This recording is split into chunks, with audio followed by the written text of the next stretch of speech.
헤어지고 뭘 해야 할지 모르겠어요. 당장 매달려야 할까? 진심이라도 전달해봐야 할까? 여러분이 하는 이런 생각은 전부 틀렸습니다. 재회를 하려면 이별 후 여러분이 하셔야 할 4가지 행동들이 있거든요. 이 4가지 행동들을 해둬야 상대방이 먼저 돌아오건 나랑 대화를 다시 해보건 상황이 달라질 수 있는 거예요. 오늘 영상에서는 여러분이 이별 후에 하지 않으면 안 될 4가지 행동 지침들을 알려드릴게요. 오늘 영상 지금 바로 시작합니다. 여러분, 상대방이 먼저 돌아오게 만들려면 어떤 조건이 필요할까요? 많은 사람들이 이 질문에 나를 그리워해야 한다, 내 소중함을 깨달아야 한다, 후폭풍이 와야 한다, 이런 대답부터 떠오르실 텐데 이런 건 결과적인 내용일 뿐이고 심리 내면에서 일어나는 현상은 이런 내용과는 조금 달라요. 우리가 어떤 선택을 내린 뒤에 그 선택을 후회하고 이전 상황으로 돌아가고 싶다는 생각을 하게 되는 경우를 생각해 보세요. 처음엔 내 선택이 옳은 선택이라고 생각하고 그 신념을 뒷받침하는 증거들만 바라보게 돼요. 이 상황에선 내 선택이 틀렸다는 느낌이 들어도 내 입장에선 그럴 수밖에 없었어, 그래서 지금 와서 어쩔 수 없잖아, 난 그 상황에서 최선의 선택을 내린 거야, 이렇게 자기 방어적인 태도를 보이게 되죠. 그러다 어느 순간 더 이상 이런 합리화가 통하지 않는 시점이 찾아와요. 내가 확실하게 잘못 판단했다는 생각이 들고 가능하다면 되돌리고 싶다는 생각을 하게 되는 거죠. 이걸 이별 상황에 대입해서 설명하면 처음엔 상대방을 자신의 이별 선택이 절대적으로 옳은 선택이라고 믿고 싶어 할 거예요. 주변 사람들에게 이별을 정당화하는 얘기들을 하고 내 연락에도 더 매몰차게 반응하고 지금의 이별이 정당했다고 스스로를 설득하려 하죠. 그러다 시간이 지나면서 부정적인 감정이 어느 정도 가라앉고 과거 상황에 대한 해석이 바뀌고 또 인스타나 지인들 같은 경로를 통해 내 새로운 정보들을 접하게 돼요. 그리고 자신이 내린 이별 선택에 대한 의구심이 생기기 시작해요. 여기까지는 상대방이 아쉬워할 순 있지만 아직까지 먼저 돌아오게 만드는 단계는 아니에요. 여기서 필요한 건 상대방에게 자신의 선택을 되돌릴 수 있다는 기회가 있어야 한다는 거예요. 이렇게 자기 선택에 대해 먼저 후회가 생긴 상태에서 현실적으로 되돌릴 기회가 있다고 느끼면 그제서야 행동으로 옮기는 겁니다. 여기까지 들으면 뭔가 말은 쉽지만 실제로 여러분이 하기엔 굉장히 어렵다고 느껴지죠. 지금부터 4단계로 여러분이 하셔야 할 지침을 정리해 드릴게요. 첫 번째, 환경을 정리하고 정보를 제한하세요. 여러분이 제일 처음 하셔야 할 건 상대방에게서 완전히 돌아서는 모습부터 보여주셔야 해요. 이게 무슨 말인가 싶죠? 이러다가 잊혀지면 어떡하지? 내가 감정 정리를 했다고 느끼면 어떡하지? 재회가 처음인 분들은 이런 걱정부터 들 텐데 생각해보세요. 여러분들 중에서 이 영상 보시기 전에 안 매달린 분 있나요? 매달림 정도의 차이는 있을 수 있지만 난 헤어지기 싫다라는 메시지를 최소 한 번 이상은 전달하셨을 거예요. 상대방 입장에선 선택만 하면 다시 재회를 할 수 있는 입장으로 상황이 정리된 거죠. 이런 상황에선 아쉬움이 느껴져도 굳이 서둘러 재회를 선택할 이유가 없습니다. 만약 조금 후회가 되더라도 당분간 좀 쉬다가 후회되면 돌아가자. 그동안 못 놀았던 것도 좀 놀고 싶어.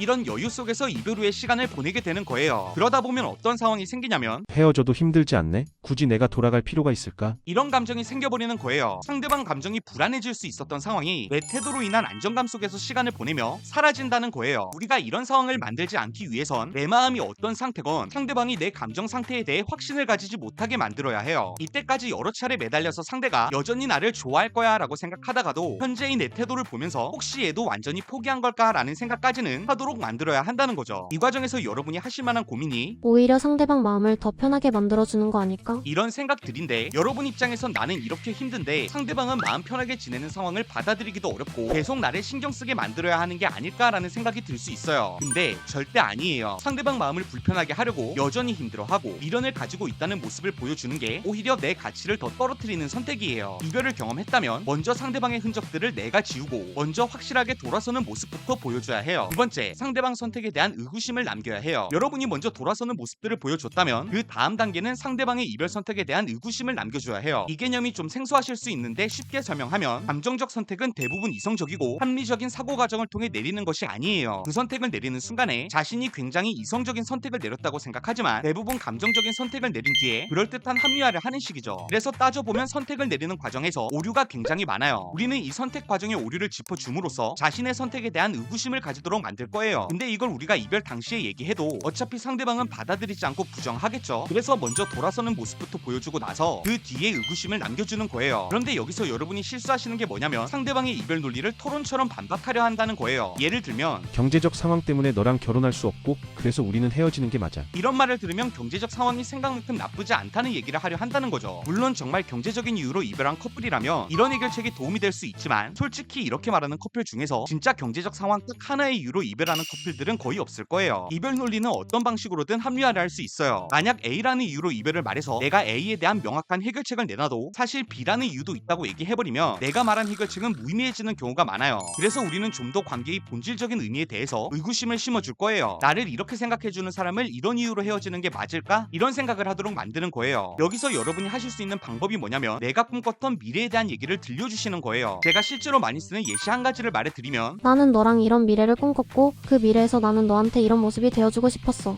네가 힘들어할 때마다 항상 내가 좀 더 여유가 생겨서 좀 편하게 해주고 싶었어. 당장 행복하기보다 미래에 같이 행복하길 바라면서 현재는 좀 힘들어도 같이 있으니까 그걸로 괜찮다고 생각했어. 서로한테 참 가족 같은 사람이 되고 싶었고 너한테 그런 사람으로 인정받고 싶었어. 이렇게 내가 생각했던 관계의 의미와 미래 모습에 대해 들려주는 겁니다. 상대방 입장에서 얘는 날 이렇게까지 생각했는데 난 겨우 이런 이유로 이별을 선택하는 게 옳은 건가? 라는 의구심이 생기게 만드는 거죠. 세 번째, 상대방의 의구심을 더 커지게 만드는 정보들을 노출해야 해요. 생각해보세요. 여러분이 어떤 물건을 당근마켓에 싸게 팔았어요. 그렇게 몇 달 정도 아무 생각 없이 지내다가 어느 날 우연찮게 다시 당근마켓을 봤는데 그 물건 가격이 폭등해 있다면 우리는 어떤 기분일까요? 아마 배 좀 아프겠죠? 이별 상황도 어떤 이유로 이별했건 상대방 입장에선 소비해야 하는 비용보다 자신이 얻는 가치가 더 적다고 생각하기 때문에 이별을 선택한 거예요. 즉 대부분의 이별은 우리에 대한 가치가 저평가당해 있는 상황이라고 봐야 해요. 그래서 우리는 상대적으로 가치를 높이는 모습을 보여줌으로써 상대방이 후회하도록 유도해야 해요. 여기까진 여러분도 아실만한 얘기라 제가 굳이 설명하지 않아도 괜찮은데 오늘 제가 말하고 싶은 개념이 뭐냐면 이별 후 경쟁 심리예요. 이게 진짜 재미있는 심리인데 이별 후에는 의식하지 않는 척하면서 서로에 대해 의식하는 경우가 많다는 거예요. 그래서 은근히 서로를 지켜보면서 나보다 더 잘 지내는 건 아닌지 상대방이 힘들어하는지 이런 모습들을 보면서 자기 선택에 대한 확신을 얻으려고 해요. 만약 내가 힘들어하는 모습을 보면 자기 선택이 옳았다고 확신하고 이별 선택에 대한 합리화를 하고 내가 전혀 힘들어하지 않고 멀쩡한 일상을 보내는 모습을 보면 혹시 내 선택이 틀린 게 아닐까라는 의구심을 가지는 거죠. 그래서 상대방보다 더 잘 지내는 보이는 전략을 선택하는 게 거의 대부분의 재회 상황에서 유리해요. 내가 이런다고 그 사람이 볼까? 이렇게 생각하실 수 있는데 사실 이건 중요한 게 아니에요. 상대방이 나한테 관심을 가지고 지속적으로 나를 관찰하든 안 하든 10번을 보든 단 한 번을 보든 내가 심리적 우위에 있어야 이별 선택에 대한 의구심을 한 번이라도 더 생각해볼 가능성이 올라가는 거예요. 네 번째, 회복 가능성을 보여줘야 해요. 만약 여기까지 과정을 통해서 의구심이 생겼다고 쳐요. 그럼 곧바로 연락이 올까요? 아니에요. 사람의 손실 회피 심리는 내가 어떤 손실을 보았더라도 그 손실을 회복할 가능성이 없는 상황에선 더 큰 합리화를 통해 불편감을 해소하려고 해요. 반대로 내가 손실을 회복할 가능성이 있다면 자신의 과거 선택에 대한 실수를 인정하고 현실적으로 그 손실을 바로잡으려고 하죠. 만약 여러분이 쿠팡에서 물건을 샀는데 갑자기 내가 산 가격보다 가격이 떨어졌다고 생각해보세요. 만약 아직 환불이 가능한 상황이라면 반품을 한 뒤에 다시 저렴한 가격으로 물건을 구매하겠죠. 근데 환불 기간이 지났거나 이미 사용해버려서 반품이 불가하다면 대신에 좀 더 빨리 내가 필요할 때 먼저 썼잖아. 그 상황에선 필요해서 어쩔 수 없었어. 이렇게 합리화를 해버릴 거예요. 하다 못해서 이 정도 손해는 좀 봐도 괜찮아 정도라도 생각하겠죠. 즉 손실을 바라보는 관점은 그 손실을 바로 잡을 수 있냐 없냐에 따라 나뉘는 거예요. 그럼 우리 상황으로 돌아와서 상대방이 후회하는 상황까지 생겼다고 쳐요. 그렇다고 곧바로 연락을 한다든지 재회를 제안한다든지 그런 선택을 내리는 건 아니라는 거예요. 나한테 간접적인 명분으로 연락이 온다든지 나를 더 빈도 높게 관찰한다든지 주변 지인들에게 내 소식을 묻는다든지 이렇게 내 감정 상태를 판단해보려는 시도들이 먼저 나타날 거예요. 이때 우리가 해야 할 건 다가와도 괜찮겠다고 생각할 여지를 보여주는 거예요. 만약 먼저 떠보는 연락이 오면 적당히 몇 마디 질문이나 관심을 보이고 먼저 연락이 안 온다면 내가 먼저 공적인 연락을 통해서라도 대화의 여지가 있다는 걸 슬쩍 알려주는 거예요. 물론 이때 내가 먼저 상대방한테 재회에 대한 얘기를 한다거나 감정적인 얘기는 하실 필요도 없고 절대 해서도 안 돼요. 적당히 상대방에게 다시 연락해 볼 만하겠는데? 정도의 느낌만 주시면 충분해요. 오늘 여기까지 알아봤는데 여러분이 걱정하실 만한 상황들이 이미 너무 매달려버린 상황이면 어떡하냐, 상대방이 지금 당장 연락이 안 되는 상황인데 어떡하냐, 이런 것들일 거예요. 이미 지나버린 상황은 어쩔 수 없습니다. 당연히 아예 처음부터 좋은 대처를 한 거에 비하면 불리할 수 있어요. 그런데 제외한 사람들이 이별 직후부터 완벽한 대처를 해서 제외를 한 건 아니에요. 그러니까 너무 좌절하고 과거에 집착하지 말고 지금부터라도 오늘 말씀드린 방법대로 천천히 따라가 보세요. 제가 다른 영상에서 가르쳐드린 후처치 같은 것들 잘 해두셨다면 그 다음부터 여러분이 하셔야 할 건 오늘 영상의 내용이 가장 중요한 거예요. 만약 제외가 처음이라 도저히 감이 안 잡히는 상황이라면 고정 댓글에서 제외 무료 PDF부터 읽어보세요. 거의 4만 명이 이 전자책을 읽고 도움을 받으셨어요. 무료니까 꼭 읽어보세요. 그럼 여러분 오늘도 행복한 연애하세요.